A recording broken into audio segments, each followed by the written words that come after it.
দাদা মেমোরি কিভাবে বাড়াবো? আজ আমি যেটা বলবো তাতে আমার ভিউজ হয়তো কমে যেতে পারে, কিন্তু আমার ফারাক পড়ে না, আমি তবুও বলবো।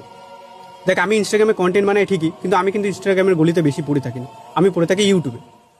এটাই কারণটাও খুবই সোজা। ইনস্টাগ্রামে তুই যত ভালোই কন্টেন্ট দেখ না কেন, দুটো ভালো কন্টেন্ট দেখলি, নতুন কিছু জানলি, শিখলি, তারপরে যখনই সোয়াইপ করবি, তারপরে হয়তো এন্টারটেনমেন্ট দেখলি, তারপর আবার সোয়াইপ করলি, হয়তো রোম্যান্স দেখলি, তারপর আবার সোয়াইপ করলি, বিভিন্ন নানা কন্টেন্ট আসতেই থাকে, আর তুইও কনজিউম করতে থাকিস। এতে কি দুখানা যেটা হয়তো ভালো কিছু জানলি, শিখলি, সেগুলো মেল্ট হতে শুরু করে, মানে গলতে শুরু করে, মাথা দিয়ে মুছে যায়।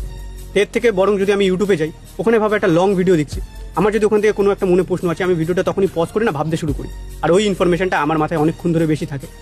তাই আমি তোকেও বলবো, তুই যদি লাইফে খুব ব্যস্ত মানুষ হয়ে থাকিস, তাহলেই শর্টস দেয়। শর্ট টাইমের ভিতর কিছু ইনফরমেশন পাবি, এন্টারটেনমেন্ট পাবি, ঠিক আছে। কিন্তু লাইফে যদি একটু বেশি টাইম থাকে না, আর যদি বেশি টাইম বার করতে পারিস, তাহলে লং ফর্ম ভিডিও দেয়, মানে ইউটিউবে বড় ভিডিও দেয়।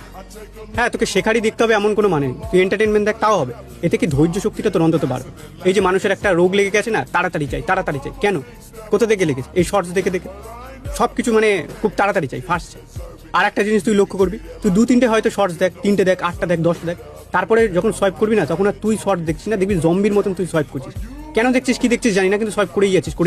আর বেশি শর্টস দেখলে না, মানুষ একটা খ্যান হয়ে যায়, আর গুরুত্বপূর্ণ কাজে না খুব একটা তোর মন বসাতেই পারবি না, টেকাতেই পারবি না। অ্যাটেনশন স্প্যান অনেক কমে যাচ্ছে মানুষের, আর শর্টস দেখে দেখে আরও কম আসবে।